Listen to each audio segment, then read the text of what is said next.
Hey, this is Anthony Cesari with SuccessForYourSongs.com, and in this video we're going to look at a way to write melodies that you probably haven't considered before. So if melody writing is something that you get stuck with, or you're always looking for new ways to generate ideas, you're going to enjoy this one. It's a clip from an interview I did with Ed Bell from the site thesongfoundry.com. So check it out here, and if you like what you learn, please like the video or leave a comment below. And another thing that came up in the book, just going back to melodies for a second, that I thought was interesting was you talked about the relationship that you can use between melody notes and like notes in your bass line. Can you talk about that? Yeah, I came to this from a very kind of old school background, which is super useful for theatre and film. But a lot of the stuff we kind of did in our first year studying music was kind of like Renaissance style. I say Renaissance, that means Renaissance to any of you guys in the US, which really kind of gets you down to, like, again, the basics, the fundamentals of how music is constructed. And one of the things that you kind of focus on is this idea that the kind of bass line, the melody that is the melody, the vocal melody in a song, and the bass line is kind of a secondary melody. And you find it in most songs, actually, most decent songs. And obviously sometimes there's a bass riff that moves around, and sometimes the bass just sits on one note per measure. But there's usually there's kind of often a relationship between the two parts, if that makes sense. And I guess what I mean by that is they tend to often move, contrary motion or in different directions.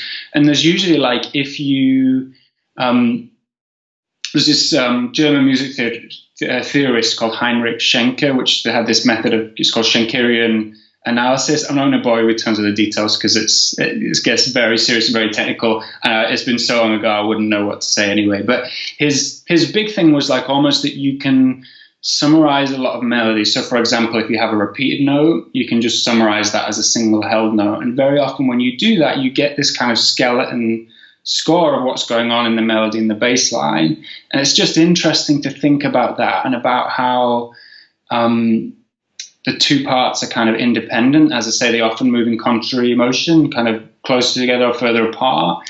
But I guess, one of the big things with that is that very often, particularly beginning songwriters will start, and, like, the melody, if it's a C chord, the melody will, like, circle around C a lot. And then the next chord might be like F, and the melody will circle around F a lot, and then G, and so on and so forth. And, that's fine sometimes, but if you do that too much, you're kind of robbing the two parts of their own, autonomy, of their own sense of independence. And it's just the most effective melodies in any genre of music tend to have, as I say, the, like, bass line and the melody as, like, two separate but complementary parts. It's the kind of thing that, like, once you kind of have that idea in your head, you'll spot it all over the place. But it's definitely something worth thinking about.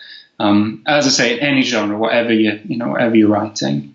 Yeah, I think that could be a good way just to think about arrangement too. I think a lot of people get stuck on arrangement. If you come up with a melody and then you're like, well, what do I do underneath this melody now? Well, now you can, have an approach for the bass line. Yeah, exactly. And just, like, trying things out that just seem to fit or complement what you've already written. Yeah, and I think what's interesting about that too is the bass is probably the least noticed part of the song, exactly. Right? Because it's that low frequency thing that's happening underneath, and then the melody obviously is the most noticed. Yeah, obviously, especially in a song, because obviously that's where the words are. And so if you come up with those two parts, and then it just becomes about then how are you filling in what's in between with chords and other types of arrangement. Because it's like the highest part of your song and the lowest part of your song, and they're doing these sort of similar but sort of opposite things, the way you described it. Exactly. And then it's like, how do you fill in and, like, color everything that's in between them to create an arrangement? I think that's a cool way of thinking about it. Yeah, and I often find, I just think if you get the kind of skeleton, if you get the outsides, solid, kind of what goes on in the middle, it gives you freedom to kind of do more, whether that's with the texture or the grooves or or percussion or whatever it is. If you get those two things kind of locked in, it gives you the freedom to kind of do what you want in between. At least that's my experience. Yeah. Where can people go to find out more about you and what you do and teach and all that kind of stuff? Yeah, sure. So the best place is just to go to thesongfoundry.com or just hit it in Google or whatever. And basically all the stuff is on the site there. There's like, I can't remember how many, there's like 60, 70 articles I've written over the past few years. There's all the info about my book.